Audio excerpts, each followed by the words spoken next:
All right, round of applause for Ken. This is my first metal event, and I've been blown away. This is awesome, and I'll definitely be back. Woo. All right, so to get a feel for the room, how many people in here have written and published a book? Put your hands up. Well, that's more than most rooms. Awesome. Stop bragging. Now, bigger question. How many people in here have thought about writing a book, been told they should write a book, started writing a book, planned to write a book, but never done it? Put your hands up. Wow, all right, most of the room. And so for that second group of people, how many of you have talked about your book idea with this guy? That's the guy who you tell him your idea, you tell him how hard it's been for you to write the book, and his response is to tell you that you need to work harder, or you should plan and be more productive, or you need to block off hours in the day, and that it's just about trying hard enough, and then you can make it work. Well, I'm embarrassed to say it, but I used to be that guy. I've been in the publishing industry for a lot of years, and it's kind of common practice in the publishing industry, right? Someone says they want to write a book, well, they better take 2 years away from their business and research it thoroughly and slave away at a keyboard and lock themselves in a cabin, and eventually they will finish a book and it'll be released. And all that changed when my business partner, Tucker, went to New York City for an entrepreneur dinner. And at this dinner, he was seated next to a woman named Melissa Gonzalez. And she told him the same concerns that I hear from entrepreneurs all the time.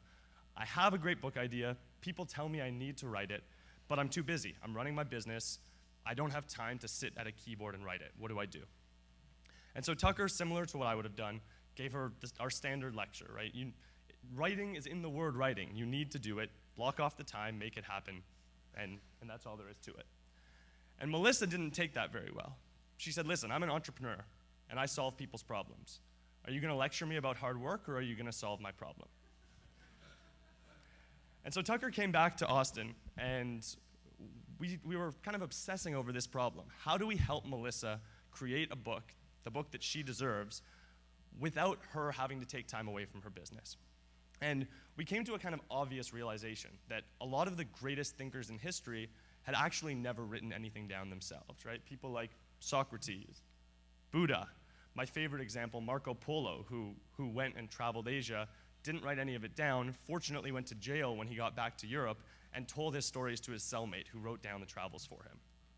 And so we went back to Melissa with this idea that maybe we could, through her telling her stories, figure out a way to really capture her ideas and turn them into a book. And so we did that. The book was called The Pop-Out Paradigm. It released 4 months later. And after that, we decided to start a company to do this for more people. And since then, it's been about 18 months. We've done this process with over 250 authors. And the process we've used, we put it into a book and shared it, and it's been used by over thousands of authors to replicate what we do and get their ideas out of their head and into a book. And in all of this time talking to all of these authors, I see the same 3 questions come up over and over, but that people kind of hesitate and think about before they dive into it. First one, what's in it for me? What's the ROI? Does this actually make sense? Is it the best use of my time? Second, does anyone care? Right? Is there an audience for my book? I know my friends think it's interesting, but will people actually buy it? And lastly, is it even possible? If I'm going to write a book, it needs to be a kick-ass book, and I'm busy with my business. Is it possible, given my time constraints, for me to sit down and create the book that I need to create? And so what I want to do today is talk through a few examples of authors we've worked with who have solved these problems and help you think through them on your own for whether they make sense in your situation. So the first question, return on investment, money. Is a book worthwhile? And it's a really good question to ask, and one that honestly not enough authors do. The problem is that I see authors handling this question in the complete wrong way. They think, what's the return on investment on book sales, right? How much do I make per book? How many books am I gonna sell? Multiply those together, that's what the book is worth to me. And that's totally not the case. Book sales are a terrible reason to write a book. And mostly when authors will come to us and say, I wanna write a book to make money from book sales, we'll usually encourage them not to do it. It usually doesn't make sense. But that doesn't mean that there isn't a return on investment. What we see is there's a ton of indirect reasons that a book can support your life and your business in a positive way, and those generally fall into 4 main buckets. The first bucket is attention and visibility. So going back to Melissa's story, she's an expert in pop-up retail. So she helps brands like Marc Jacobs, Chanel, Google, Coco put together temporary retail locations and experiences for their clients. And Melissa Melissa, when she first came to us, thought, like a lot of authors, I want to write the biggest book possible. Maybe I should just write about retail trends or the future of shopping. And what we realized is she needed the attention that came from being the expert in the pop-up space, not just being someone who reached a lot of people. And so by focusing the book on the pop-up space and having her really branded as the expert, she was immediately called upon as the person that news outlets would turn to when they needed pop-up information. So a conference needed a panel speaker on pop-ups, they chose her. Bloomberg needed an expert. Good Morning New York wanted to talk about this trend. All of them went to Melissa in order to have an expert to speak to. The second bucket that these indirect benefits tend to fall into is business leads, right? So all that attention is nice for her, but what really mattered for her was driving the needle on her business, Lioness Group, which is the company that puts together these pop-up experiences. And what Melissa saw was that within 2 months of the book coming out, because of all this attention and because it was so focused on the people that she was trying to reach, the inbound leads to her business doubled. And more importantly than that they doubled, they were attracting the exact right kind of person. These were people who had read her books, knew she was an expert, cared about pop-ups, knew that they were a good fit for them, and all of a sudden her sales process became substantially easier. My favorite example of this, about 4 months after the book came out, Melissa went into her office and found a voicemail from the CEO of a major mall group. And he had read her book. It had convinced him that pop-ups were not this passing fad that he had to kind of just wait to go past. He needed to get ahead of the curve. He needed to get pop-ups in all of his malls across the country. And so he ended up working with Melissa in order to put pop-ups in the malls, all of his malls across the country. She signed a 7-figure consulting contract. It was the biggest deal her business had ever done, and honestly turned things around for her business. And so for her, the discussion around ROI, she feels silly having thought about book sales to begin with because her return on investment was 100 or 1,000 times what she put into the book, but the book still only sold 1,000 to 2,000 copies. So both of the buckets that we've spoken about are about climbing higher on a ladder that she was already on, right? Melissa was an expert. Yeah?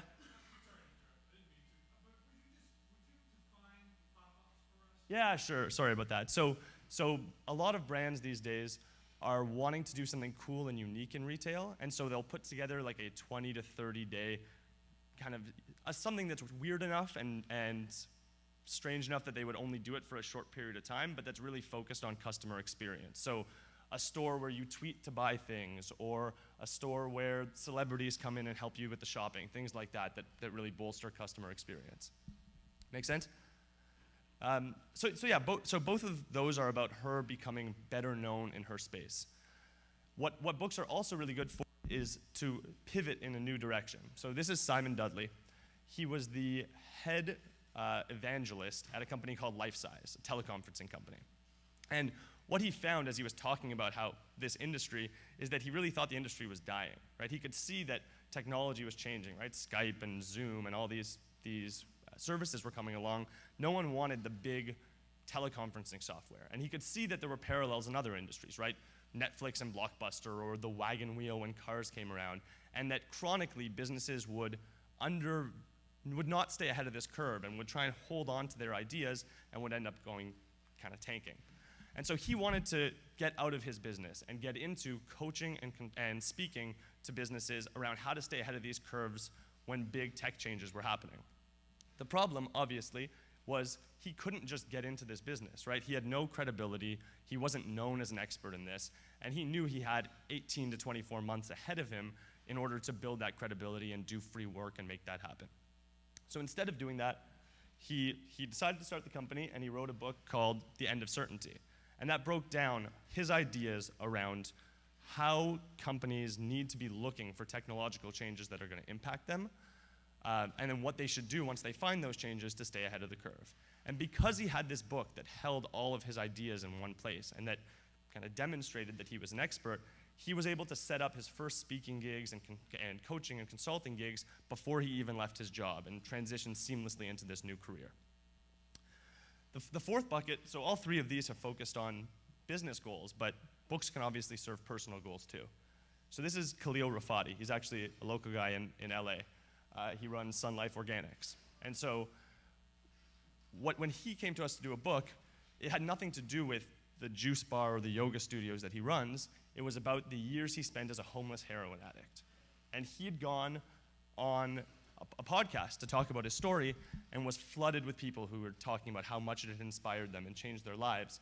But he was only able to reach the people in his immediate circle, right? He could hire recovering addicts and go to rehab centers to help, but he wasn't able to reach the audience that he wanted to.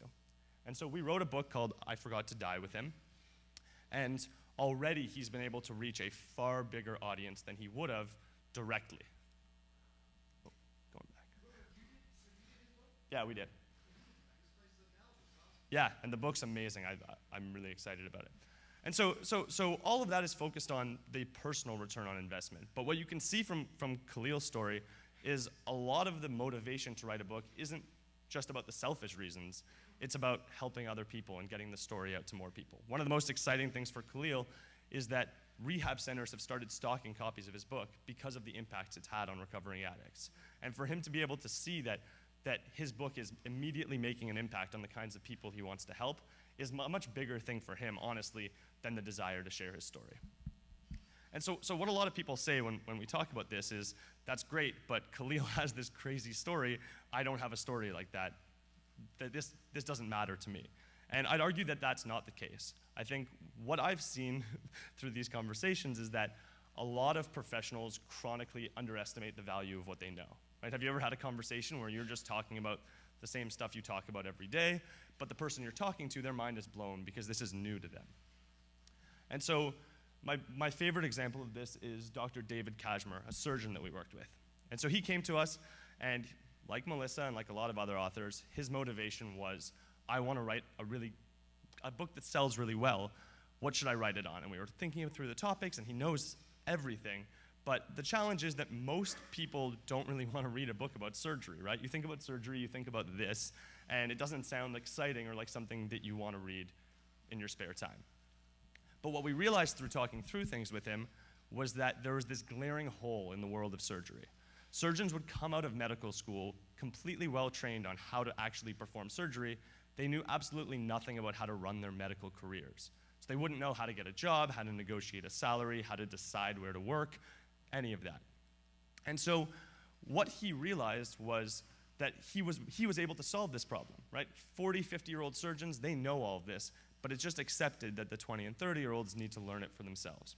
And so he wrote a book called The Hidden Curriculum that breaks down everything that surgeons need to know coming out of school and going into their career. And this book is never going to sell well. There's 1,000 surgeons a year who graduate in the US. That's his total possible market. The book is never going to be a bestseller. But those 1,000 people, this dramatically impacts their life, right? This can make the difference between them loving their career, thriving, ending up in a place that makes sense for them, choosing the right career path, because there are some strangely entrepreneurial options for surgeons that a lot of them don't know about, or not reading this, being miserable, frustrated, ending up quitting their job. And so what I see is that there are a huge possibility for books like this and books slightly bigger than this to reach a small number of people substantially and impact their lives. And so this might seem a little bit dramatic, but I really do believe this is the Library of Alexandria. And the story of the Library of Alexandria is obviously the Egyptians housed all the information basically in the world in this library. And the Romans burned it down, and when the Egyptian Empire crashed and the Roman Empire crashed, a lot of this knowledge was lost. And there's still things that was housed in this library that we're figuring out 2,000 years later. And all of that is because the wisdom that we had accumulated was not able to be passed on because it wasn't recorded in books.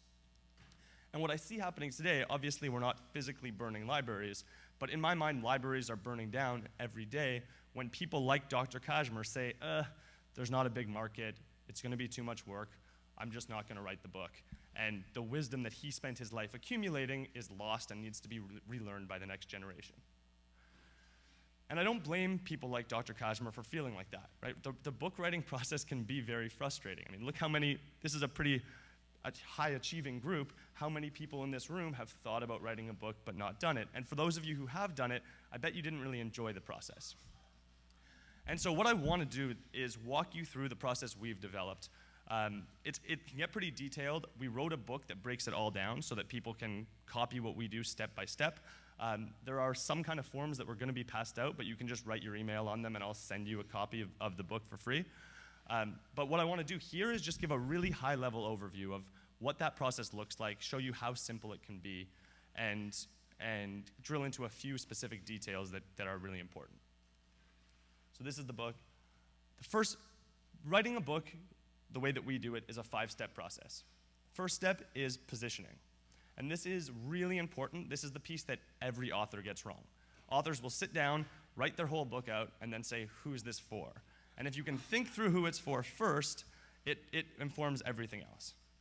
And so the way that we like to think about positioning is this. You only have to answer one question. If an ideal reader of your book read it and ended up at a party with another person who's a perfect reader, how would they describe it? What's the one-sentence summary that a reader would give to someone who, if they weren't prepped by you on how they were supposed to be pitching it? And in order to get to that answer, there are 3 other questions. 1, what do you want to achieve with the book personally? What are your goals? 2, who is your audience? Could a bunch of kids read it, or is there a specific type of person that needs to read it for it to achieve your goals? And then 3, what is that person looking for that you know? What of your knowledge is really going to move the needle for them, and what are they actively searching? So what I'd like to do I have a guinea pig in the audience who wants to go through this quickly? Someone who put their hands up. Awesome, the hat with the hand up in the back. Yeah. So let's just go through those 3 questions. So what's your name? My name is John. John? Yeah. Awesome. And John, what is the reason you want to write a book? For you personally, what is it you're trying to get out of it? Okay, and so give me a little more context there. How do you want to help others? Awesome. Why do you want to do that? I feel like we're getting into the why again. Yeah, and who is it that really needs that? So let's move on to the audience. Unfortunately, and so this is the challenge. There are a lot of book ideas where the people it can help is everybody. But who does it need to help? Yeah, well, explain those people a bit more. Like what are they looking for in their lives?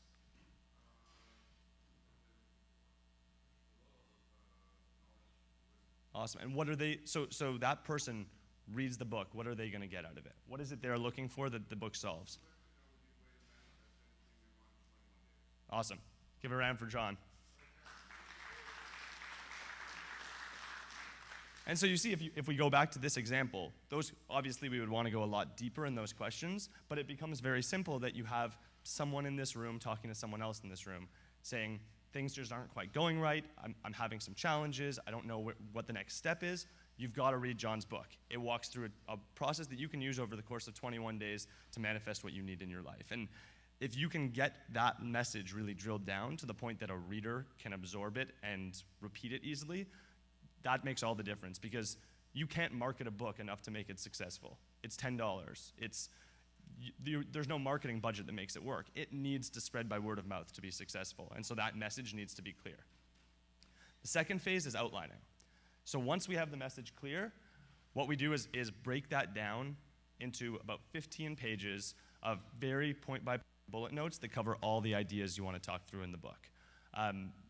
There are a lot of different ways to do this depending on the type of book. So for something like Khalil's, it's a memoir, very different process. All of it's covered in the book in a box method in the book.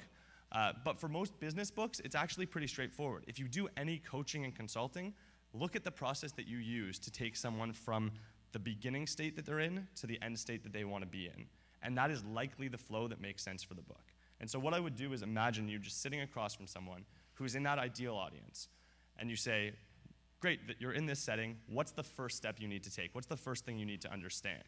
And once they've done that, what's the next thing? And a lot of people overcomplicate this process of a book structure. It's usually the logical thing of what are the steps that they need to take in order to go from where they are now to where they want to be. The third phase, interviews. So instead of sitting down and typing, what we do is interview to get all the ideas out of your head as quickly as possible. Once you have that outline, it's actually relatively easy. So some people in here may have hired a ghostwriter before that interviews a little more loosely. We find that doesn't work very well because it leads to a long, meandering conversation where they then need to learn everything you know and rewrite trying to be as smart as you. Because the outline is already created, what this interviewer is able to do is basically guide you through talking out all the points in the book in your own words, in the right detail, giving all the examples that you would give. And so what we end up with, I guess in order to choose who that person is to interview you, because especially entrepreneurs, everyone has the same reaction. I'll just set a recorder on my desk and do this myself. Don't do that.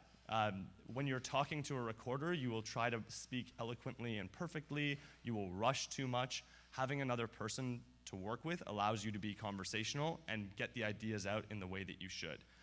The only guidelines to choosing that person, they don't need to be an expert on the topic or anything like that. They just need to be interested and not be the type of person who's going to jump in and try and add their own opinions, or else we end up like that. Fourth phase is editing. So once those interviews are done, you transcribe all of them, you plug them back into the outline where the chapters are, and what you have is this structure for the book that makes sense with all of your ideas filled in and then terribly written, because it's just a transcript. The next phase is this is what people think of as the kind of normal writer job, right? Lock yourself in a cabin in the woods. But this time, instead of it being protracted and drawn out and difficult because you're trying to merge the thinking with the writing, you're just doing the writing phase. You're taking a paragraph that exists and rewriting it, the exact same information, in a way that reads a lot better.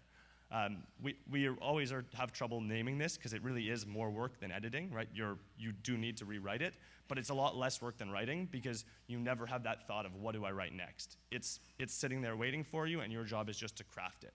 And the nice thing about this is that you're able to just hire someone else to do it because all of the thinking is already on the page, right? That person's job, because it is not to add more ideas, but only to make it read well, it doesn't need to be you. And so with our process, what we do is we guide those interviews, and the same person who did the interviews is the one who comes in afterwards and edits it into a final manuscript.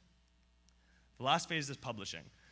This is a lot more detailed than we can get into here, but either you have a traditional publishing deal where you hand that manuscript off to a publisher, or in what's becoming more and more common these days, you self-publish it. And at this point, you can create all of the quality that a traditional publisher would on your own. We have another book. This one's not out yet, but will be ready in the next week or so. Again, on that form, if you give me your email, I can send you a copy of this, but it's really just the step-by-step guide that once you have a manuscript, it is only a series of steps to turn it into a finished book and get it into readers' hands. And so what I want to encourage you to do then is to realize that this is not so complicated. Especially there's something with books culturally that we think of them as this very big deal, and we get intimidated and we feel we need to take time off work to do it, and it's really not the case. It is just a series of steps to get your ideas out of your head and into a form that is best absorbed by the audience who needs it, and by following those steps, you can get to that end result pretty quickly. And so with all that said, how many people in the room feel that they do need to write a book? Not that they want to, but that they need to. Awesome. So all I have to ask is what's stopping you? Thank you. Hey, that's awesome. Wait. Any questions? Any questions for Zach? Anyone? Questions? Yeah. Go ahead.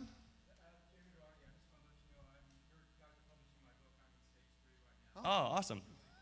Small world. There we go. Anyone else? Go ahead. So I have interviewed a couple of ghostwriters in the past, and my challenge has been that, yes, they can interview me, yes, they can craft excellent language, but not the tone that I want them to do. You know, I'm a nerd, I'm a math guy, I can tell very good stories, and that's what I expect from a ghostwriter or a company like yours. Is that a possibility? If yes, what would be different? Yeah, so there's two different ways that people have that issue.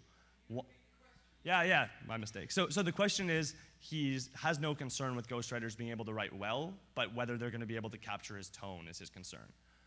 And so some people are people who have not written publicly before.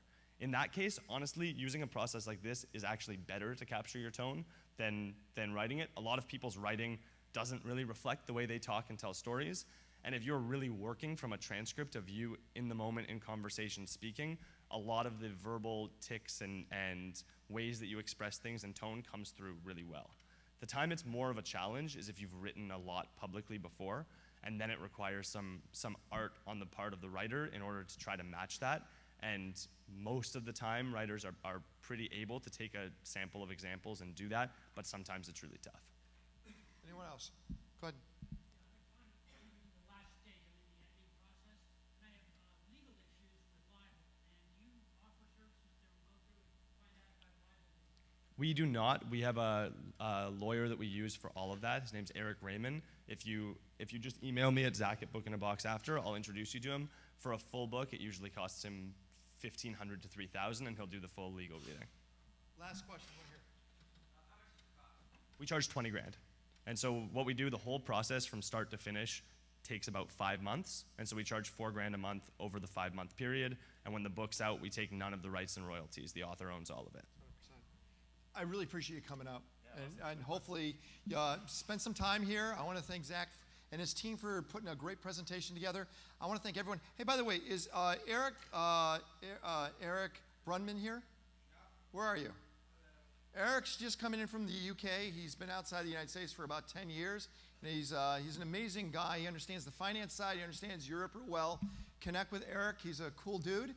And I want to thank, of course, everybody else. I want to thank Luke for getting up on stage. Great performance. That sounded great. I also want to thank Jamie. Thank you very much for helping me find my why. William Quigley, please come on the hike tomorrow.